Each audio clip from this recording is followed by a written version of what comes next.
Just Those Stories by Rudyard Kipling. How the Leopard Got His Spots. In the days when everybody started fear best beloved, the leopard lived in a place called the High Veld. Remember, it wasn't the Low Veld or the Bush Veld or the South Veld, but the exclusively bare, hot, shiny High Veld, where there was sand and sandy-colored rock and exclusively tufts of sandy yellowish grass. Giraffe and the zebra and the eland and the kudu and the hartebeest lived there, and they were exclusively sandy, yellow, brownish all over.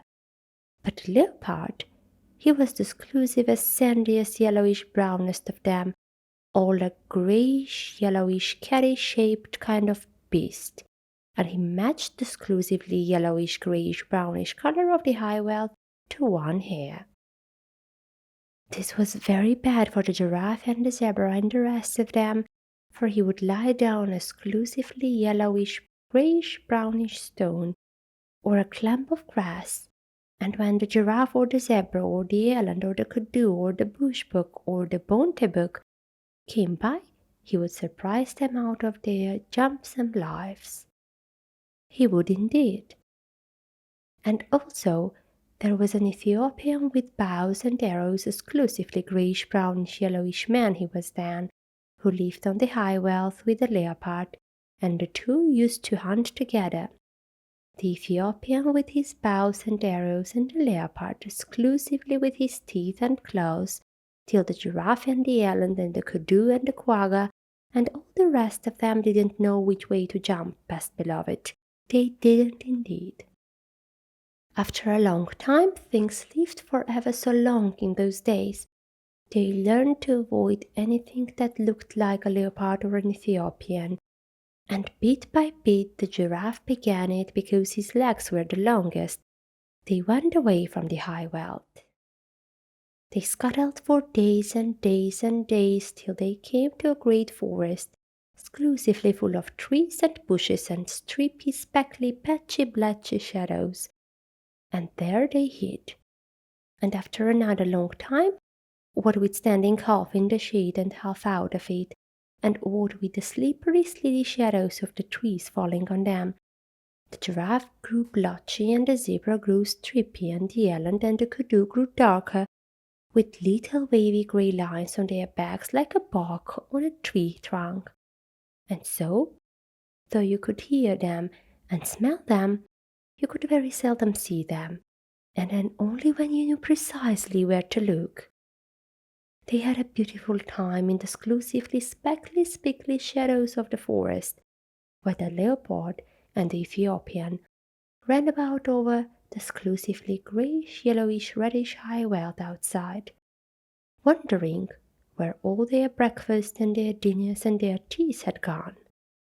At last they were so hungry that they ate rats and beetles and rock rabbits and the leopard and the Ethiopian.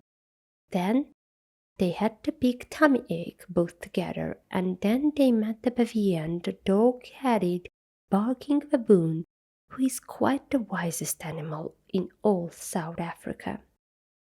Said the leopard to bavian, and it was a very hot day. Where has all the game gone? And the bavian winked. He knew. Said the Ethiopian to bavian, can you tell me the present habitat of the aboriginal fauna? That meant just the same thing, but the Ethiopian always used long words. He was a grown-up. And the bavian winked. He knew. Then said bavian, the game has gone into other spots, and my advice to you, leopard, is to go into other spots as soon as you can. And the Ethiopian said, that is all very fine, but I wish to know whither the aboriginal fauna has migrated. Then said bavian, the aboriginal fauna has joined the aboriginal flora because it was high time for a change, and my advice to you, Ethiopian, is to change as soon as you can. That puzzled the leopard and the Ethiopian, and they set off to look for aboriginal fauna, and presently after ever so many days they saw a great, high, tall forest full of tree trunks all exclusively speckled and sproutled and spotted and dotted and splashed and slashed and hatched and cross-hatched with shadows. Say that quickly aloud, and you will see very shadowy forest must have been. What is this? Said the leopard. That is so exclusively dark, and yet so full of little pieces of light. I don't know, said the Ethiopian, but it ought to be the aboriginal fauna. I can smell giraffe, and I can hear giraffe, but I can't see giraffe. That's curious, said the leopard. I suppose it is because we have just coming out of the sunshine. I can smell zebra and I can hear zebra, but I can't see zebra. Wait a bit, said the Ethiopian. It's a long time since we've hunted them.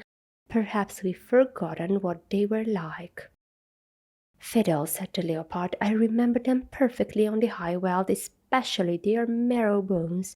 Giraffe is about 17 feet high, of exclusively fulvous golden yellow from head to heel, and zebra is about 4.5 feet high, of exclusively grey fawn color from head to heel. Said the Ethiopian, looking into the speckless, pickly shadows of the aboriginal fauna forest. Then they ought to show up in this dark place like ripe bananas in a smokehouse. But they didn't. The leopard and the Ethiopian hunted all day, and though they could smell them and hear them, they never saw one of them. For goodness sake, said the leopard at tea time, let us wait till it gets dark. This daylight hunting is a perfect scandal. So they waited till dark, and then the leopard heard something breathing sniffily in the starlight that fell all striped through the branches, and he jumped at the noise, and it smelled like zebra, and it felt like zebra, and when he knocked it down it kicked like zebra, but he couldn't see it. So he said, Be quiet, oh you person without any form. I'm going to sit on your head till morning because there is something about you that I don't understand. Presently he heard the grunt and the crash and the scramble, and the Ethiopian called out, I've got a thing that I can't see. It smells like a giraffe and it kicks like giraffe, but it hasn't any form. Don't you trust it, said the leopard. Sit on its head till the morning, same as me. They haven't any form, any of 'em. So they sat down on them hard till bright morning time, and then Leopard said, What have you at your end of the table, brother? The Ethiopian scratched his head and said, It ought to be exclusively a rich fulvous orange tawny from head to heel, and it ought to be giraffe, but it is covered all over with chestnut blotches. What have you at your end of the table, brother? And the leopard scratched his head and said, It ought to be exclusively a delicate greyish fawn, and it ought to be zebra, but it is covered all over with black and purple stripes. What in the world have you been doing to yourself, zebra? Don't you know that if you were on the high veld I could see you 10 miles off? You haven't any form. Yes, said the zebra, but it isn't the high veld, can't you see? I can now, said the leopard, but I couldn't all yesterday. How is it done? Let us up, said the zebra, and we will show you. They let the zebra and the giraffe get up, and the zebra moved away to some little thorn bushes, where the sunlight fell all stripy, and the giraffe moved off to some tallish trees, where the shadows felt all blotchy. Now watch, said the zebra and the giraffe. This is the way it's done. 1, 2, 3. And where's your breakfast? Leopard stared, and the Ethiopian stared, but all they could see were stripy shadows and blotched shadows in the forest, but never a sign of zebra and the giraffe. They had just walked off and hidden themselves in the shadowy forest. Hi, hi, said the Ethiopian. That's a trick worth learning. Take a lesson by it, Leopard. You show up in this dark place like a bar of soap in a coal kettle. Ho, ho, said the leopard. Would it surprise you very much to know that you show up in this dark place like a mustard plaster on a sack of coals? Well, calling names won't catch dinner, said the Ethiopian. The long and the little of it. is what we don't match our backgrounds. I'm going to take Bavian's advice. He told me I ought to change, and as I have nothing to change except my skin, I'm going to change that. What to? Said the leopard, tremendously excited. To a nice working blackish-brownish color, with a little purple in it and touches of slaty blue. It will be the very thing for hiding in hollows and behind trees. So he changed his skin, and the leopard was more excited than ever. He had never seen a man change his skin before. What about me? He said, when the Ethiopian had worked his last little finger into his fine new black skin. You take Bavian's advice too. He told you to go into spots. So I did, said the leopard. I went into other spots as fast as I could. I went into this spot with you, and a lot of good it has done me.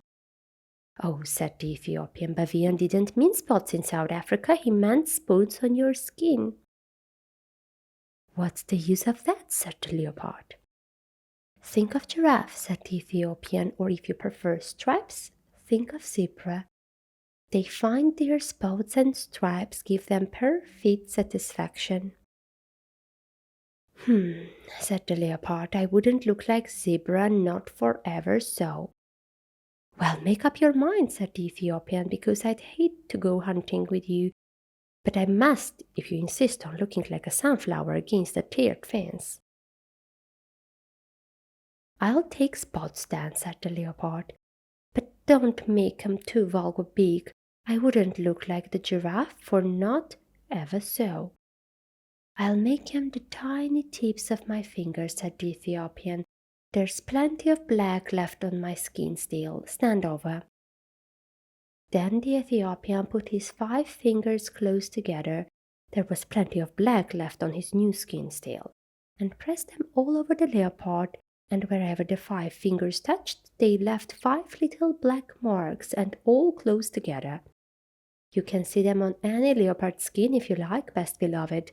Sometimes the fingers slipped, and the marks got a little blurred, but if you look closely at any leopard now, you will see that there are always 5 spots of 5 fat black fingertips.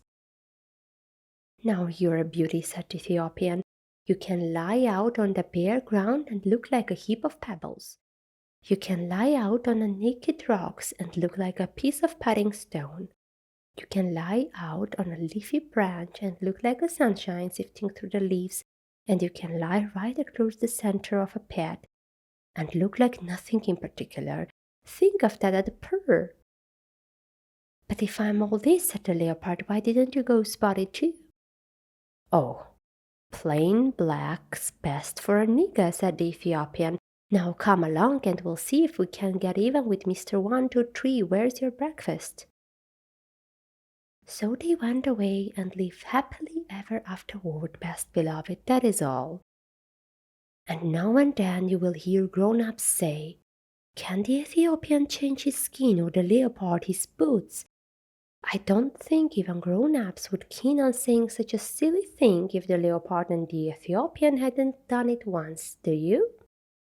But they will never do it again, best beloved. They are quite contented as they are. I am the most wise Bavian, saying in most wise tones, let us melt into the landscape, just as two by our lones. People have come in a carriage calling, but Mommy is there. Yes, I can go if you take me, nurse. Says she don't care. Let's go up to the pigsties and sit on the farmyard trails. Let's say things to the bunnies and watch 'em skitter their tails. Anything, Daddy, so long as it's you and me. And going truly exploring and not being until tea. Here's your boots, I've brought 'em, and here's your cap and stick, and here's your pipe and tobacco. Oh, come along out of it quick.